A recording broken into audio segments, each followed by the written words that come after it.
Mabuhay, this is Bob from Love Beyond the Sea. I've been talking about habits of unsuccessful people who never move forward in life. This comes from an article from hackspirit.com. I'm changing the focus on it.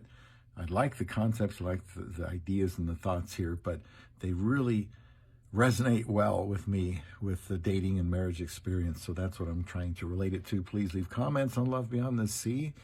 And I want to help people who may be interested in a relationship with a woman from the Philippines. I've been married for 8.5 years, got married in only 54 days. So I did it, and I didn't give up. So I feel like I moved forward in life. I don't recommend the way I did it for everybody. You can hear about that and the reasons why in the 1,600 plus videos I have. I got lots of playlists, affiliate link for Christian Filipina. That's where I met my wife. And here's something I had to avoid. Number 8, focus on the problems, not the solutions. People who never move forward focus on the problems, not the solutions. Here's what they say.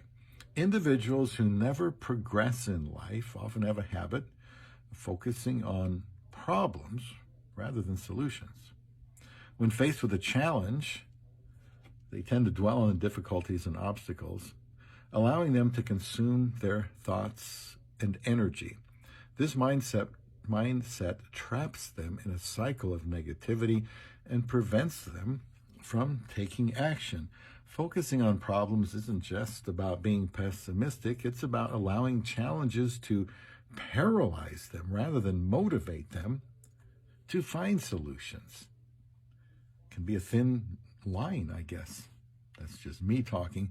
Sadly, those who remain stagnant in life often don't see this. They continue to view their challenges as insurmountable problems, never realizing that it's their perspective that's keeping them from moving forward. So much truth here in all of these things that, if somebody is stuck, unable to find a wife, and they look at these 10 points that I'm making one video each on, they probably can relate to something in here. It's very true in all aspects of life. It's easier and more comfortable maybe to temporarily dwell on the odds or the difficulties, not on the solutions. I certainly felt at one point it was impossible for me to get married. I thought I tried everything. I waited a long time too, and I was preparing myself to be married. Nobody seemed to know anybody, and if you talk to a girl or a woman, they already had somebody, and it's like, did I wait too long? Is getting married after 25 impossible? I was 53, didn't know what to do. He told my pastor, I said, I have no idea what to do to find a wife. None. Absolutely, it's hopeless. At least it sure is seeming hopeless. This was back in probably March of 2015. I did decide to look overseas for a wife in the Philippines. I knew somebody that did that a long time ago. Didn't move my needle because I always thought I could find somebody from here. That's a big solution to try to look overseas. You could say, well, too expensive, or I don't want to fly there, or I'm not comfortable flying. It was 4 flights for me to get to Davao City and 4 flights back. It's a lot of time, a lot of jet lag. You could say, it's just so hot there. You'd say, I don't like the food there or something. It's too much of a hassle.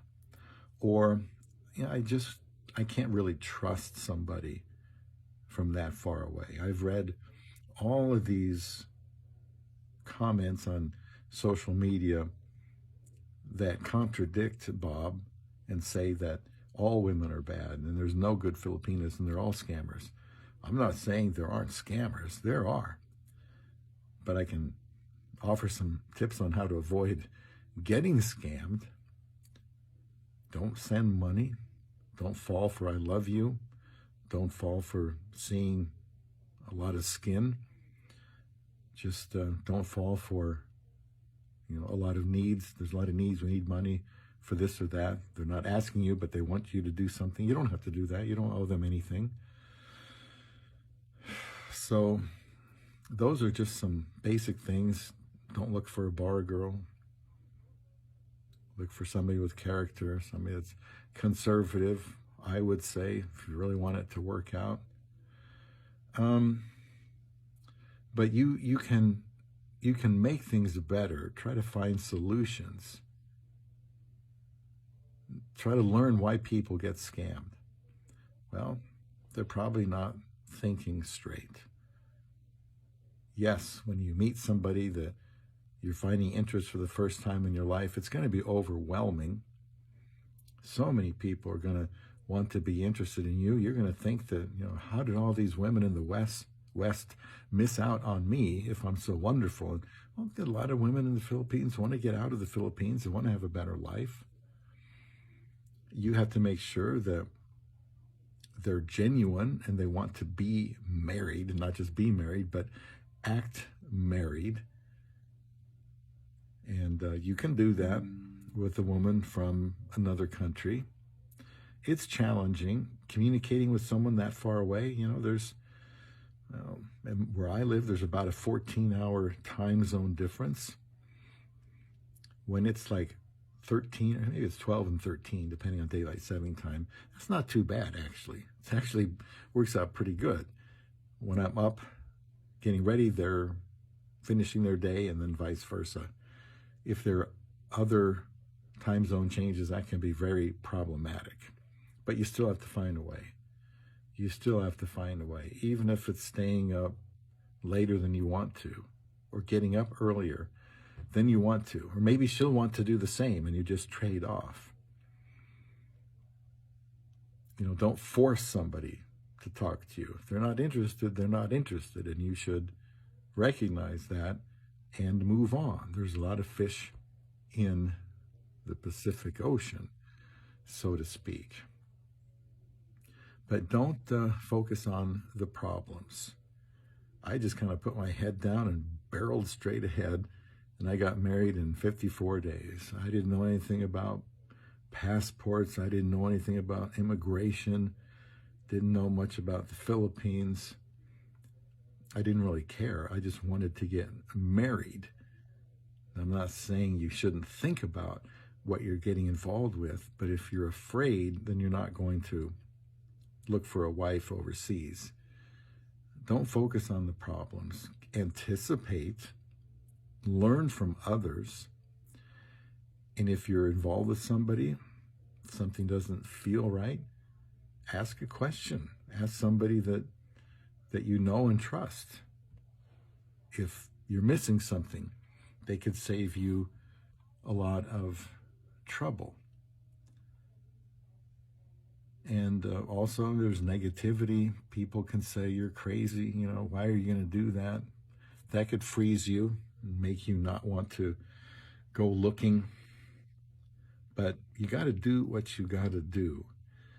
And I guess this is easier said than done, because if you've been hurt before, you're probably less likely to be energetically pursuing a wife. I can empathize with that.